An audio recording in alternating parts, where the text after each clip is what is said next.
the interviews. Right, so everyone should know who Marty is, but for those that are just picking up on the series, just listening now, Marty, give us a little bit of your background. It's been a while since I've done this. I'm a sports physiotherapist working in Ireland.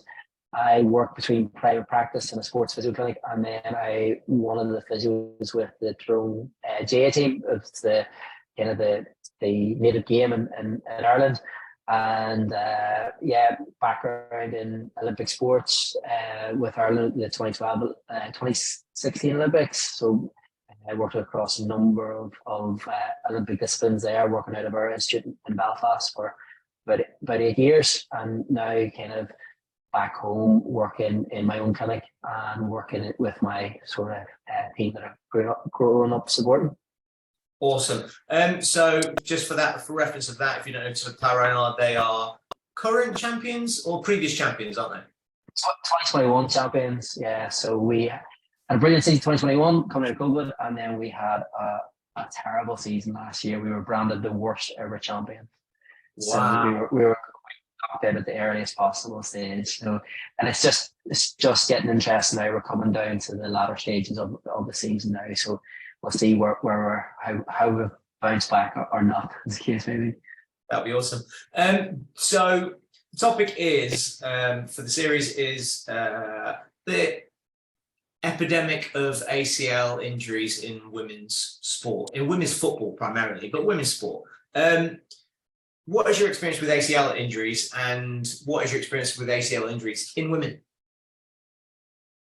So I was lucky enough, after I qualified, I worked in the Bradford Teaching Trust in West Yorkshire, and in that trust we had a guy called Steve Bollan, Mr. Steve Bollan, who was kind of the eminent ACL surgeon at that time, doing all the Premier League ACL guys. So because he was there, he attracted an awful lot of ACL surgeons into the Bradford Trust. So we had a huge ACL program, probably one of the biggest ACL programs in England. And then we had a huge physio team as well. So like for an NHS trust, we might have had, 10, 15 ACL classes across the week. There was the morning, lunch and evening clinics. And that's kind of even unheard of now.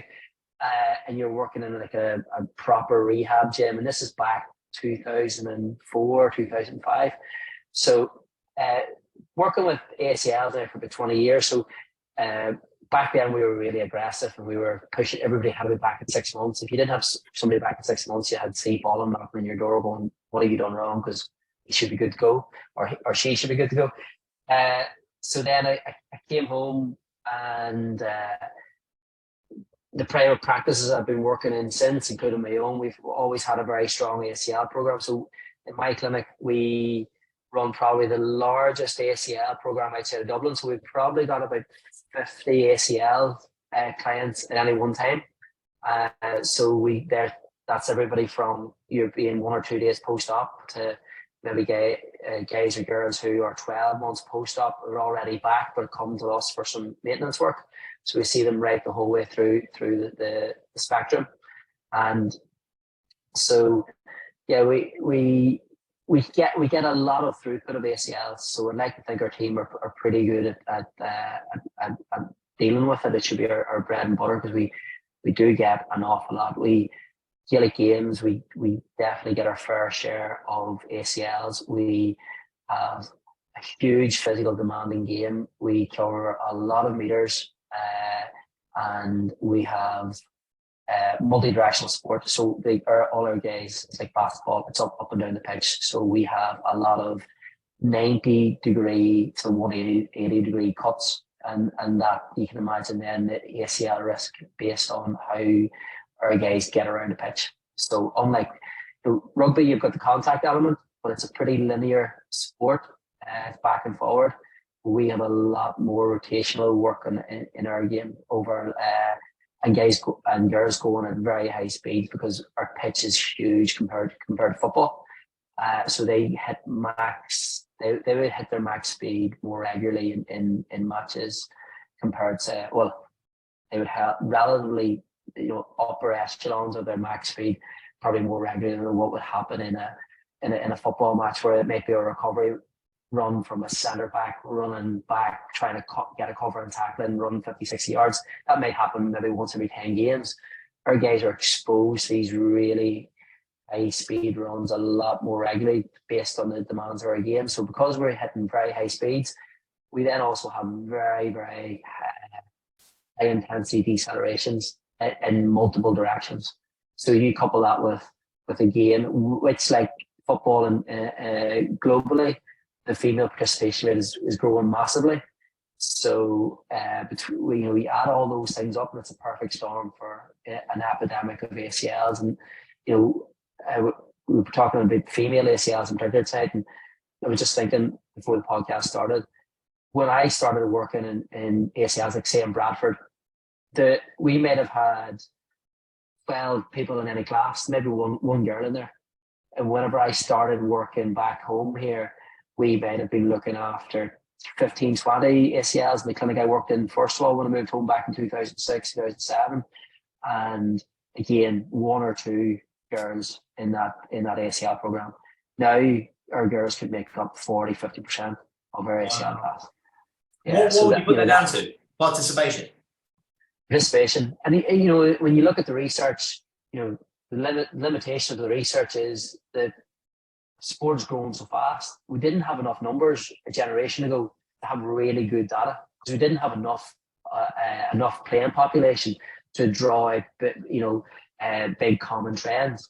But suddenly now we're starting to get that. So when you look at things like the mechanism of injuries, but also the biology behind the hormonal stuff, we're only starting to get that information now because we're getting more throughput, we're getting more girls playing, and more girls playing at a higher level and more professionalism.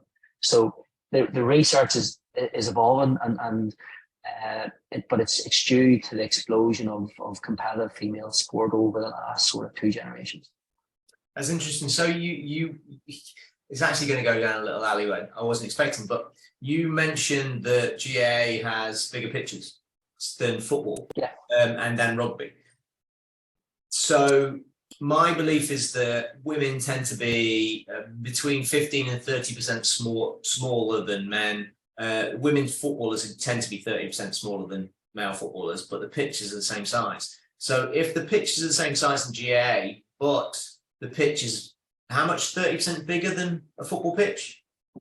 Yeah, I would say, about 30% bigger. So the magnitude of stress on women that come from a similar background than football in England, in that their participation is lower, their training history will be lower, and their opportunity to have a significant playing time for over years is much smaller, because there was never the opportunity until recently. That their risk is going to be, or the demands on their capacities are going to be so much higher in GAA even than in football. And in football, I think they're massive because of the extra pitch size. So what you were talking about, the opportunity for high speed running, for sprinting for men in GAA, is going to be way higher for women, because in relation to their bodies, they've got even further to go.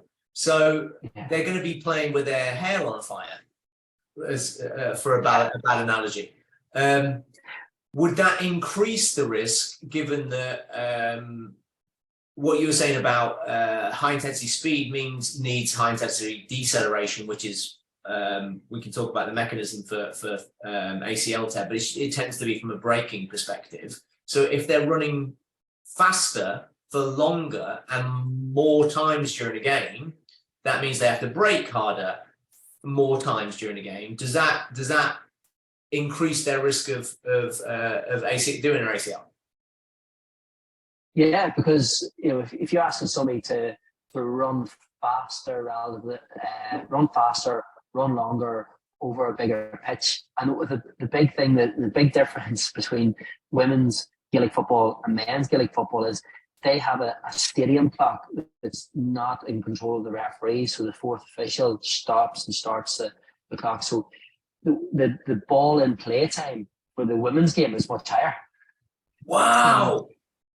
So like in the men's sport, roughly about this, the same ball in time play as you would find in football. So it's probably about 45% of the time. Would that be about right? Yeah. Liverpool's playing some team from the draw, so probably even lower than that. But if you in women's Gaelic football, yeah, the fact that the clock is there and it stops with, for any significant time out of play for an injury or things like that, the girls are having to play longer. So you add all those things up. You've got a potentially an athlete who's very high demands, but then is fatiguing. And whenever you're asking somebody who's fatigued through a very highly complex, very highly place a massive demand on the coordination, and to react then to the ball or to the opposite number, then that's the perfect storm for getting massive injuries like an ACL. Yeah, that makes a whole ton of sense. So there's lots of discussion about reasons behind women's this epidemic, but it's not talked about. Is that when you're comparing the numbers to men, that's all well and good, but they're playing on a 30% bigger pitch. In football alone, they're playing on a 30% bigger pitch. So the physical demands on the girls are much higher than on men, even though the total distance might be covered might be less. Then it's actually kind of comparable to the WSL is kind of comparable to Premier League, but once you factor in that they're smaller, they're having to do 30% more. They're going to be constantly a higher level of fatigue, aren't they? So the actual playing cost is much higher than for men. It is, and then you add in all the other hormonal and biological factors. These girls could be fatigued before they even start the match because of the menstrual cycle. So playing sport at that level for a female athlete is so much more difficult than it is for a male. When you take in a whole multitude of reasons, both biomechanically and hormonally. But yeah, just given the fact that the parameters, smaller athlete, bigger pitch, more time in play, those things in itself is predisposing that athlete to injury, any injury. But definitely the big injuries that are career changing and career limiting. So would you stretch this to if we increased the pitch size of male footballers, would your fundamental belief lead you to conclude there would be an increase in injuries?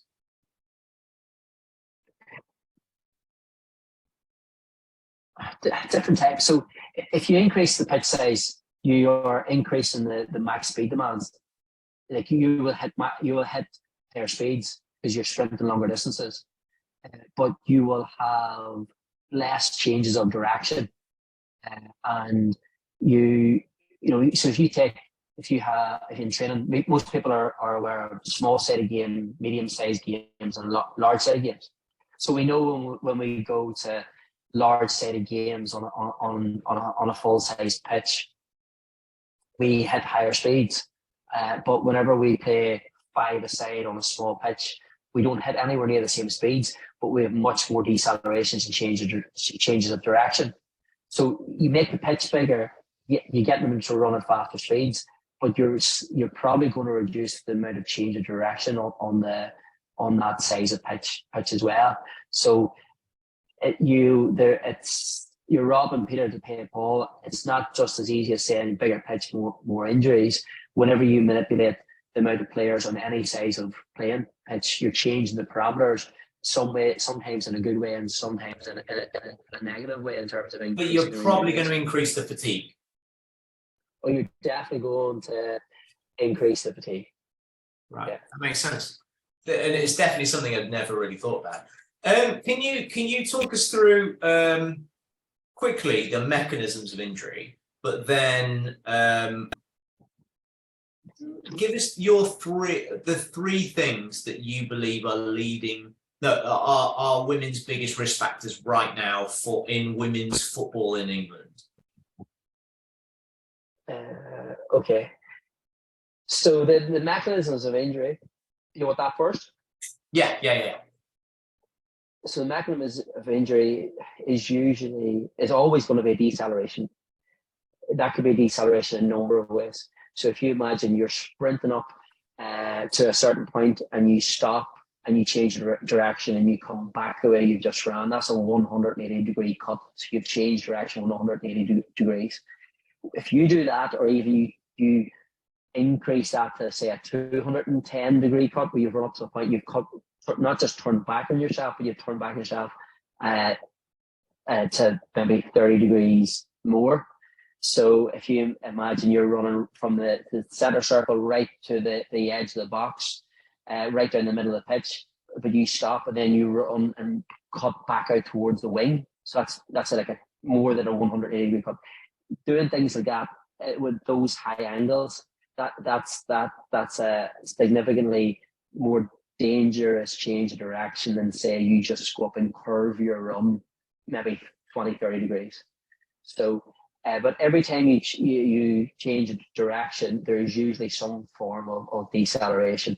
So but the higher the angle you change direction, the more likely you are to suffer an injury. So the big one, the most common time we see somebody tear their ACL is whenever they have changed direction between 90 and 180-degree cut. So they've gone up and they've broke left or right, or they've gone up and they've come back on themselves. And what happens in that circumstance is that they lose lumbopelvic control, so the ability to control their core and their pelvis and hold them in optimal positions. That usually leads their pelvis to drop on one side, their hips internally rotate, that causes their knee to rotate inwards, and it puts what we call a valgus strain in their knee joint. So that means that their foot is turned out, but their knee is rolled in. And in that mechanism, that puts a huge strain on the muscles around the knee and the muscles around the hip and the muscles around the foot and ankle to be able to control that knee joint.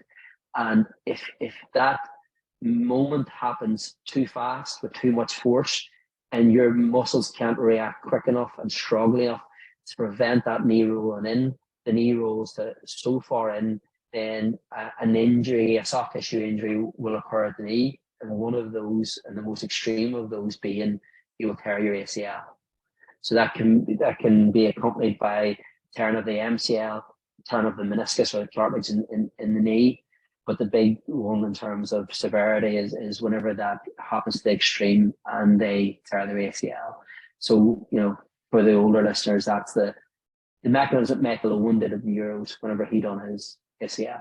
That's a really famous one where he's gone, tried to change direction 180 degrees, and his knee has rolled in, forced valgus, and bang, then he's torn his cruciate. Some other mechanisms then is, from a jumping and landing perspective, if you can't control the landing and you land on one leg more so than the other, or you land with all your weight on one leg, and you can't control the load and weight of your trunk on your pelvis, then that shift at your pelvis again can cause your knee to fall inwards, and that knee falling inwards can then tear your cruciate. The other mechanism then from a jumping and landing moment is whenever you land on a knee and your trunk falls forward and your knee is hyperextended backwards, and that would be the Zlatan's ACL mechanism for whenever he was at Man United, and his knee folds backwards in the wrong direction. Most ACLs that we see is the predominant one is that change of direction. So you're running linearly, you change direction between 90 and 180 degrees, your knee rolls in and you tear your cruciate. You jump and land on one knee and your knee gives in, or you jump and land, you might get a nudge in the air, but something happens that you can't optimally land that jump and your knee folds in.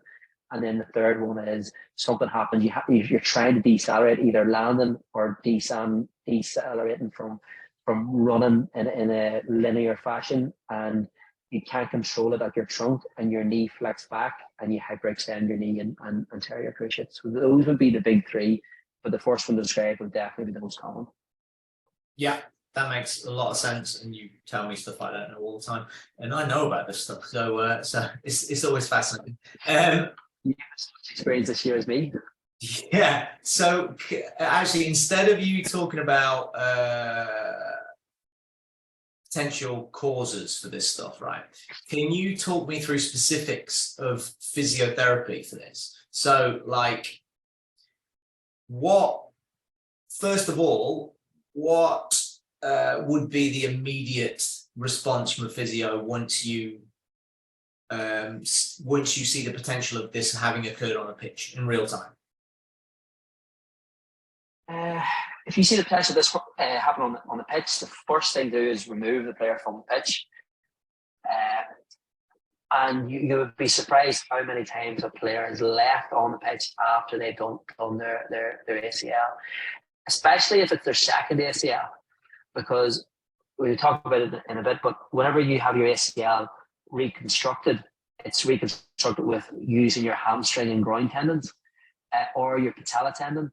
But it's not a real ligament in there. It's harvested from other tendons. So whenever you have the second one, whenever you tear it, it doesn't have the same pain, doesn't have the same swelling, doesn't have the same signs and symptoms afterwards.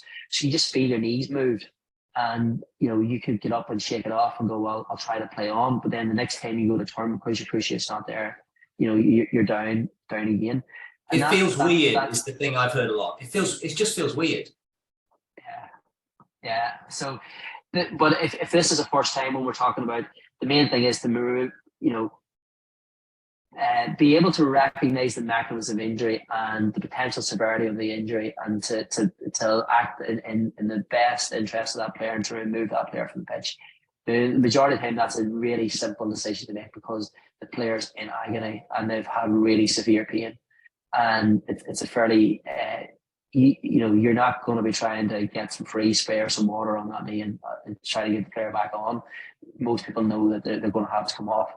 So you've successfully removed the player from the pitch, and then it's about managing the signs and symptoms. So that might be some pain relief. It could be splinting, crutches. Allowing that person to get to the hospitals. You want to get with those mechanisms of injuries. There's always a chance of a fracture, and so you want to get that injury x-rayed and make sure that that's dealt with.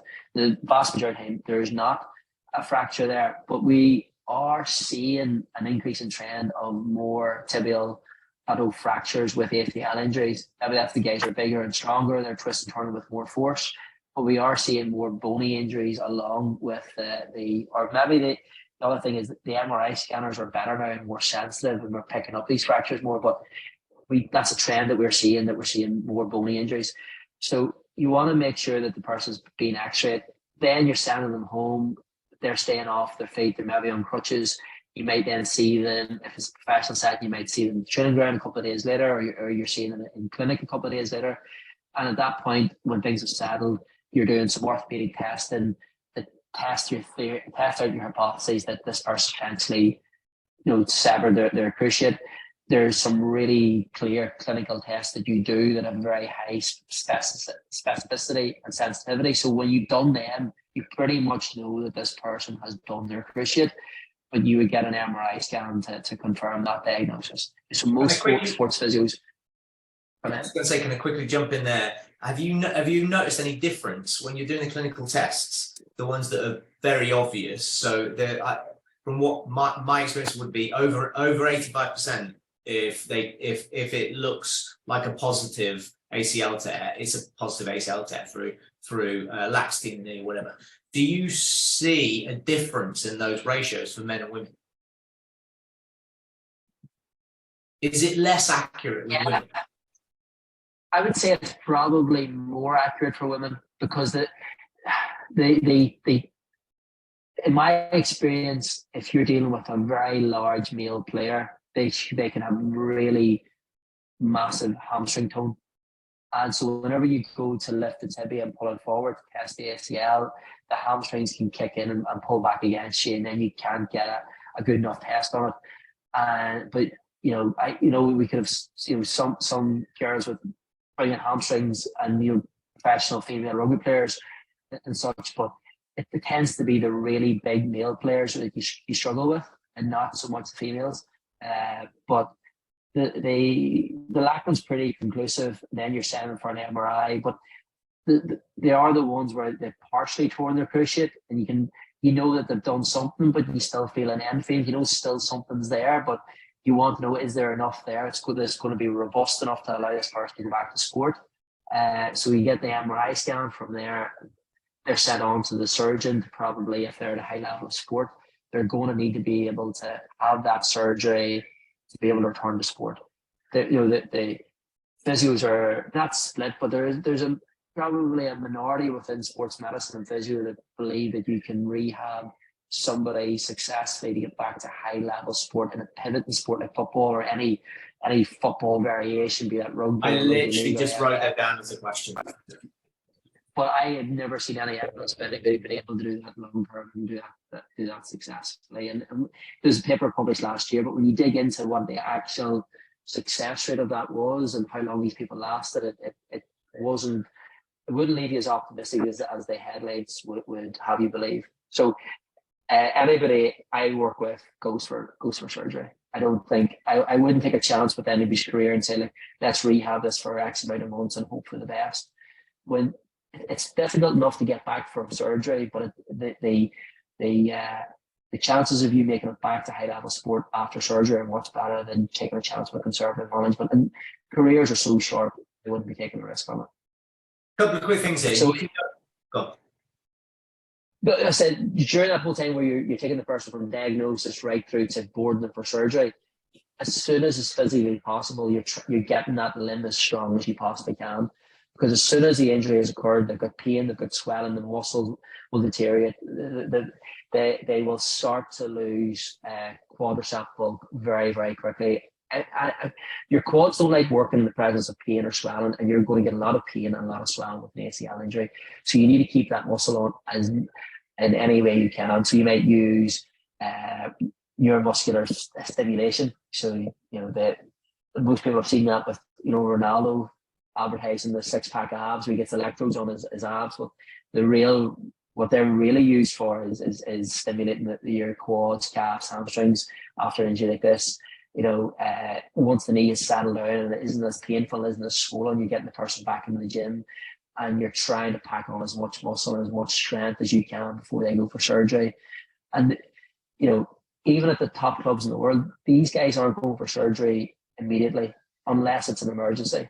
So what the surgeon will want is 4 to 6 weeks probably of letting this knee settle down, because if you try to go in and do surgery on a really acute knee who's had this trauma, and I've seen it whenever they put the keyhole camera in, it just looks like you're trying to operate in a blizzard, because the fluid in the joint is so inflamed, it looks like snow in there. And if this is a career-changing injury and your career is in the hands of the surgeon, you want him to have a really clear picture on that screen whenever he's doing that. And then there can be so many complications from that information. Your knee can get really stiff, really sore, get a lot of scar tissue. So people are always asking me, can I get the surgery, next week? And you don't want it next week. It's not good for you. So usually it's a month down the line, you let that knee settle and you have that. It's only whenever you've maybe done your MCL, your ACL, you've done 2-3 ligaments and your knees hanging together, that's when you would have surgery a wee bit sooner, potentially.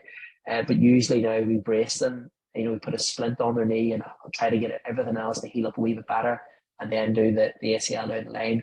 So it's a very busy period. It's kind of non-stop. From you've had that injury on the pitch, it's trying to work as hard as possible to get the pain and the swelling down in that immediate few days, to then getting them back into the gym and getting them as big and strong as possible, because you're going to lose muscle after the injury, but you're also going to lose muscle after the surgery. So you're just trying to negate the negative effects, after the surgery, to pack on as much muscle beforehand, because you're going to lose some of it in the immediate aftermath of the operation. So it's a very, very busy period before you even start the proper rehab journey on the other end. Makes a ton of sense. Do you see, without working in women's football, you probably don't get this much insight, but a difference between, so those things are really important, right? So getting treatment straight away, getting a diagnosis early, a high quality diagnosis, and then a plan of surgery, but then also starting rehab straight away before the surgery. So the prevalence of high quality medical support is going to be important. It's going to play a factor in how a girl recovers from this, and the likelihood of am I right in thinking the likelihood of a recurrence? Because they're already quite likely. Once you tear one, you already increase your risk by how much within the next 18 months of a tear? It depends on the type of surgery, and it depends on your age. So if you're a very mature athlete, and you've had thousands of minutes of football under your belt, and you've had an ACL for the first time ever at 30 years of age, you imagine how many decelerations you've had in your career, and you've been able to withstand those, then this is probably a freak occurrence. If you're a 16-year-old, you've had no training playing load, and you do it at 16, your recurrence rate is massively different because you haven't any time under your belt. So you probably have a lot of biomechanical or hormonal issues that are affecting you that maybe isn't affecting the 30-year-old in your team who's never been injured but has had a contact ACL down the line.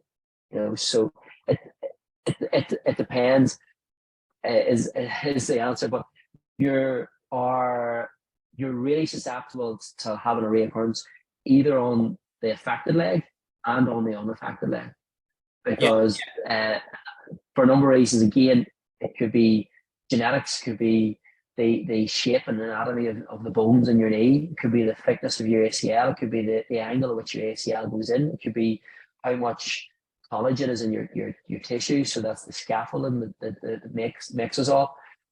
So it could be any one of those genetic factors that is causing you to be more at risk or not. So if you've had an ACL injury in the early stages of your career, so I'm talking under 21, and you want to play a full career right through to your 30, it would be almost impossible for you to get through the rest of your career not doing all, on the same side of the opposite side. You'd be almost guaranteed. You'd have to have a lot of luck going for you, and you'd have to do a serious amount of work, and you'd have to be surrounded by a really good team. I've had girls on their third ACL in before they were 21. Yeah, unfortunately, we just have a lad, really talented player, and he's had his third before he's 21, and the surgeons had to tell him that that's it, it's not worth it. But I think I have had somebody who done 3 ACLs by the time he was 19.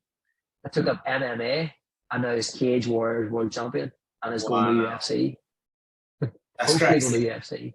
That is great. But you think change of sport from Gaelic football to MMA would be more injurious, but he's able to operate at that.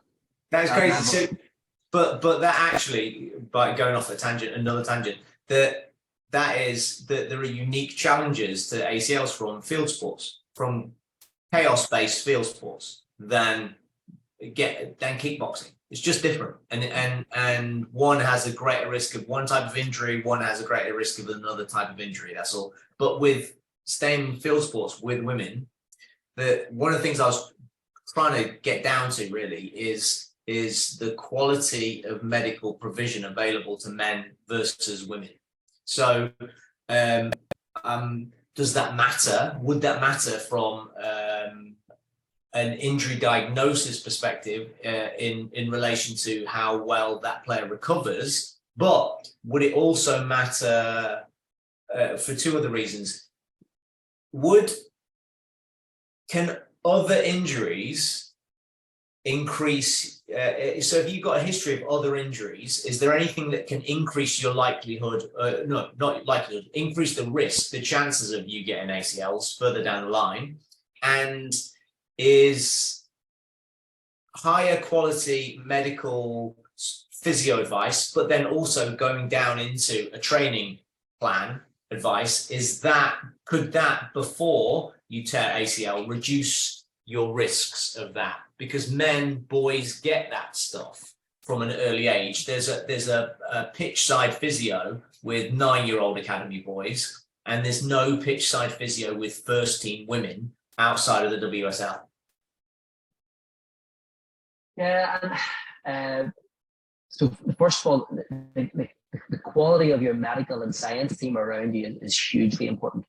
So if you take the science element, first of all, if you don't have a sports science S&C team who can plan your training load across a year, that's potentially going to leave you either under strength or underloaded, and then when you're not physically ready for the demands of your game, and so you're not strong enough to do those decelerations. Maybe your BMI is too high, you're not strong enough. Could be a whole host of reasons that leaving that athlete predisposed to injury. So if you have an inexperienced or underskilled science team, then that's really predisposing that. And in Gaelic games, I can say that the medical teams I know from our women's teams are really good. But if you take them on a case-by-case basis, compare them to the men's team, they don't have the same experience. They're brilliant, but they, on average, they're a lot less experienced, but they're still very, very good at what to do. But that's the reality of it. And a lot of the women's teams are catered for by new grads, and they might not have many. The very top teams might have sports science. Half of them might have S&C. The physios will a lot of times be 1 or 2 or 3 years qualified. You take then our men's team, we 4 physios. They're all 10 years plus qualified. They've all got a huge experience in sport. We've got 2 doctors with decades in sport, and with 2 masseurs, and we have an S&C coach who's working on professional rugby. So we're really well stocked. And most of the big teams will have that, but the women's team won't have a quarter of that, but the staff are I don't want people on the staff are brilliant, but it's not like for like yet, but it's getting there and it's moving in the right direction. But that having that support team doesn't guarantee you that you're not going to get an ACL injury, but it definitely helps, because on your next point, there are other injuries that can predispose you. Yeah, there is. Like if you have weak hamstrings, if you have a history of hamstring tears, that's going to massively affect your ability to decelerate. If you have, rec fem, quad injuries that hasn't been rehabilitated, calf injuries haven't been rehabilitated, that's all going to affect your ability to be able to absorb those deceleration forces. If you've had a previous hip and groin or an ankle issue, can you transfer weight in the frontal plane, so from side to side appropriately? A really good physio and a good S&C team are going to work together to make sure that you rehab from your old injury maximally to help try to prevent the next injury, because you've only so much slack in your system and everything's connected, and we found with our team that almost everybody in our team over the last 3 years who's had chronic hip and groin pain have all had chronic ankle instability 2-3 years previous. And the ankle is the one where, we've rolled it, we'll get them back in a couple of weeks, we'll strap them up and we'll finish out the season. Then you come back the next season, you've all stuff to worry about. But that ankle's still always a bit unstable, so they're not changing direction appropriately, and they're not loading that hip appropriately. And then the next thing they break down with chronic groin pain. And so that's just the link between ankles and groins. But there's so much evidence out there on the effect of calves and groins, calves and knees, calves and hamstrings. Everything's linked. And if your medical team and your science team aren't good enough to be able to identify those old injury factors and treat those to the best of their ability, then you're going to predispose yourself to other injuries like an ACL. And now I forgot your third point. Me too. That is everything that I was. I think I was laying out, but it's definitely down the pathway that I'd been considering.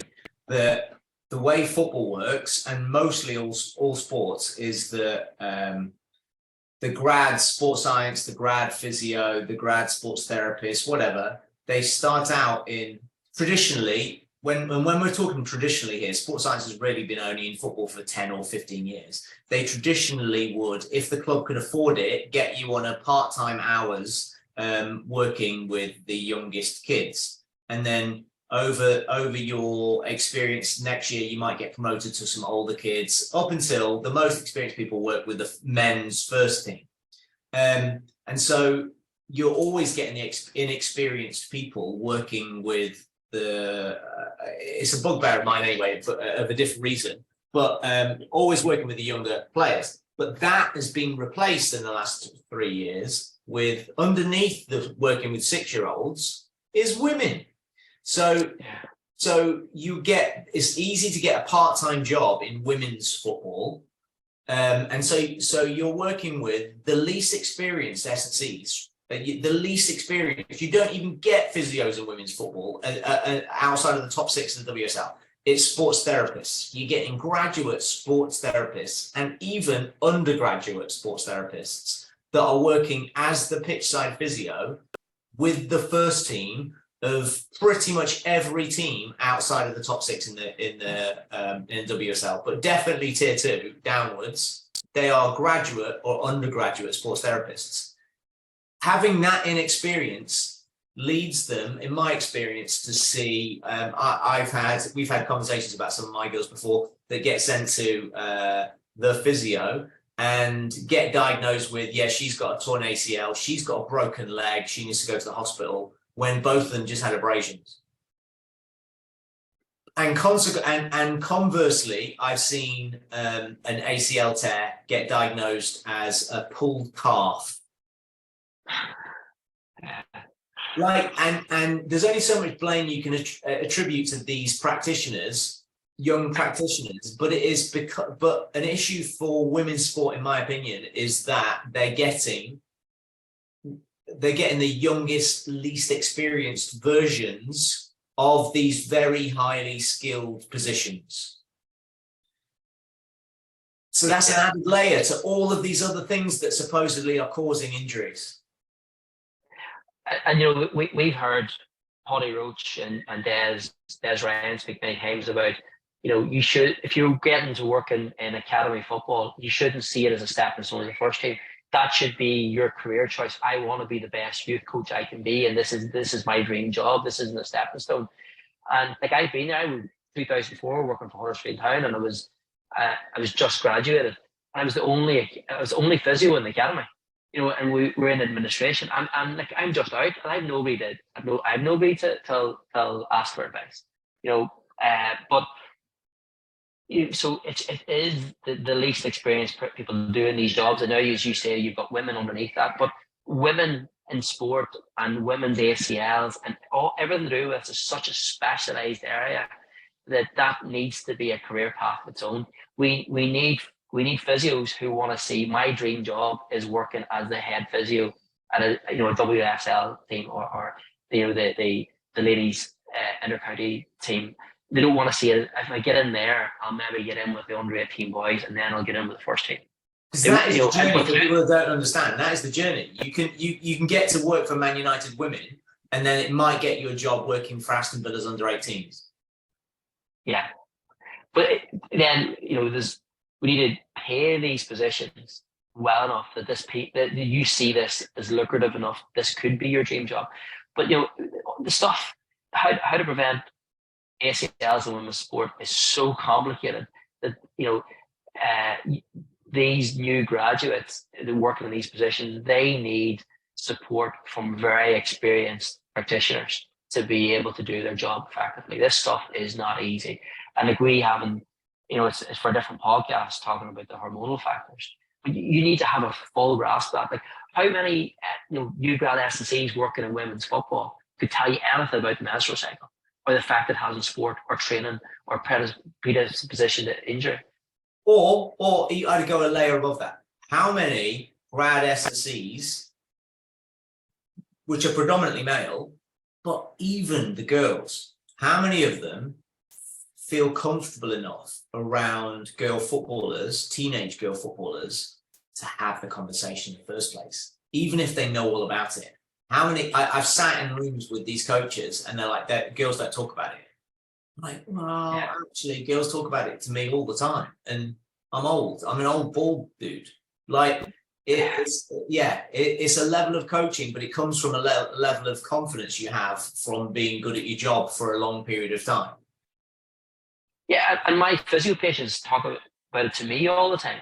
You know, other end of the spectrum, I've got patients coming in, they're talking about their perimenopausal and menopausal symptoms, but they weren't talking to me about that when I was 21, and I was just like, they had on a mind, so you need to have experienced people in these roles, but you need to pay well enough to get experienced people into these roles, because this is very difficult stuff, and it's so much easier for a woman, for the reasons we've described, to have an ACL injury.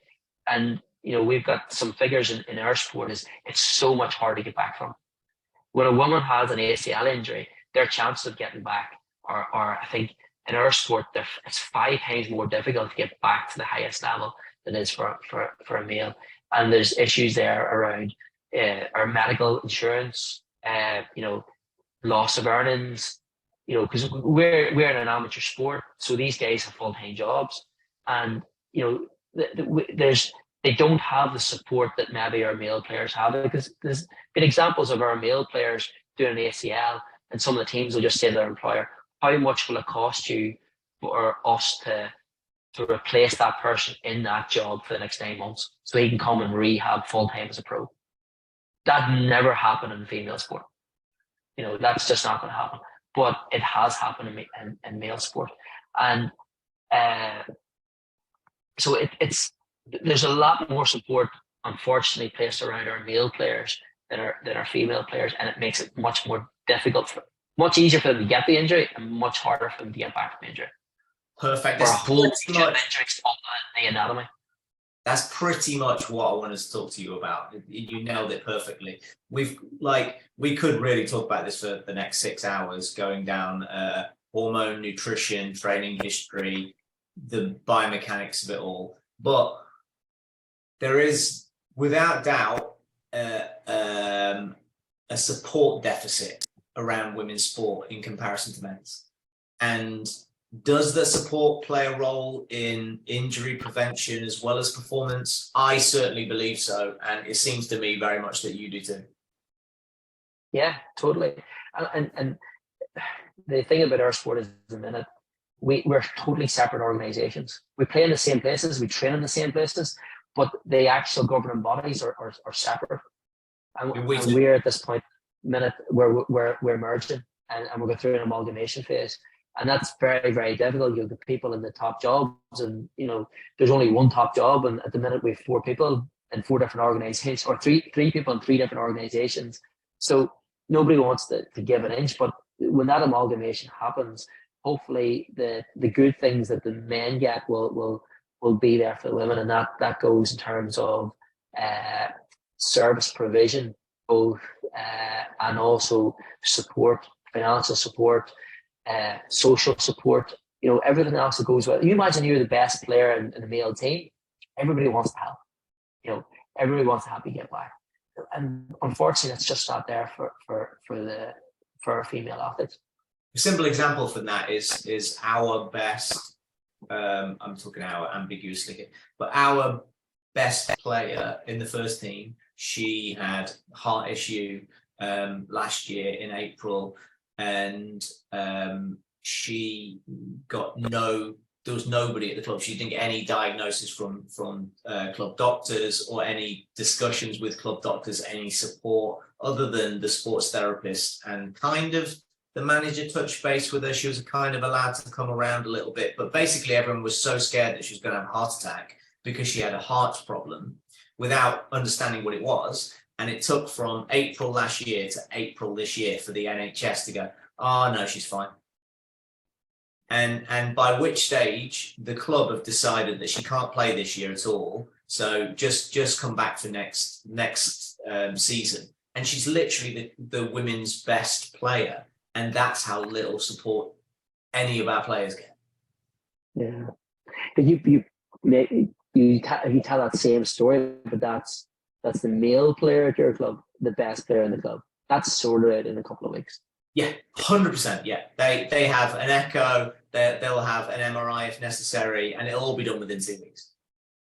And The lucky thing they just get into the NHS, and weirdly, there's a weird. I don't know how much experience that you would have in this, but in my experience, if you go to the A&E in a football kit, there instantly it gets their back up. You get further down the waiting list, and if it's weird. If you're a female in a football kit, they almost have this stain. And I went through this 19 times this season, and it takes forever. And it all depends on who is on the A&E counter of how quick, whether you get in within the first half an hour. One of my players got ACL surgery in 4 days because she got her X-ray at the A&E. The consultant walked past, saw her in a Derby kit, was a Derby fan, and he booked her in and gave her ACL surgery in 4 days.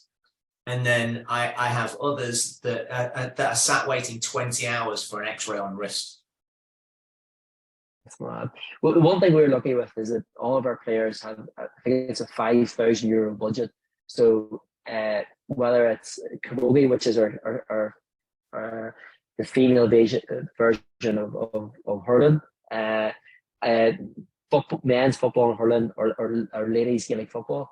If you get injured in any of those sports, your physio, your MRI is covered, your operation is covered up to €5,000. So if you have an injury, there's a medical fund there that will pay out and sort all that out.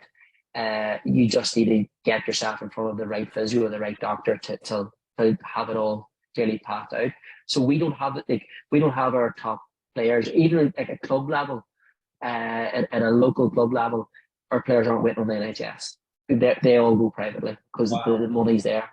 But that's the payoff for not being a professional sport. So our guys don't get a couple of £100 a week to play the game. But if anything's needed medically, it's covered. So that's the difference. We don't have those same issues with A&E and having to wait on the NHS or having to wait on NHS for cardiac investigations. That would all be dealt with. Makes a ton of sense. And the women are looked after as well as the men in that regard. But it's more the loss of earnings and the support and all that, the social end that goes with it, because we see it. That the women's out for 9 months. They can definitely fall out of that social circle and not have that same support structures that the men do. It ends up making it more difficult to hang in there for this really slow, laborious, boring rehab process that's going to need to get them back to the highest level. It's interesting you mentioned that, because I want to wrap up because I've taken way too much of your time and we did the stuff that I wanted to talk about. But without coming off as sexist, which will be impossible, my experience of coaching men and women is very different, and the girls I've experienced tend to be much more social animals. They work better as a group. They enjoy being part of the group. They like to stand out from the group as little as possible. They care for one another. And then one of them's injured, gets taken out of it. They aren't swarming around those because they're still busy doing their stuff, because they still have loads of stuff to do. And that girl gets left on her own. And there's no forum for them to come into the club for treatment. So they're just not in the club. For weeks or months on end, people might check in on WhatsApp groups, but it's not the same as being around. And in the men's version of the sport, they're literally in the train. They still get depressed from being isolated, but they're in the training ground with everybody else. It's a very different environment. Yeah. We had a player who massive hamstring tear, needed surgery in London, and but as soon as that happens, as soon as the word gets out, that happens. A very high profile player, but you have business people coming. Is that being covered? Do you need any money to have that surgery? Does he need people offering to drive him to the airport to take for his flight to London? It's all that stuff that does not happen for our female players. Wow. It's a different world, unfortunately. But hopefully, things are changing. If we had this podcast 5 years ago, 10 years ago, the situation would be even worse. Well, we wouldn't have had this podcast 5 years ago, which is what says it says everything about how women's sports changed in the last 5 years. Yeah, that's true. Awesome. Dude, I really, really appreciate your time. Thank you so much for that. Thank you. Always a pleasure. Is there any place that people can contact you if they want to annoy you with advice and with asking for questions and advice? Yeah, Twitter is probably the best place. I think it's Marty Loughran 83 on Twitter. That's probably the best place to get me. You can get the links to the clinic and everything from there. I will put all of the links on the pod when it gets published. Thanks again, dude. Okay. And look, I just want to say I'm piggybacking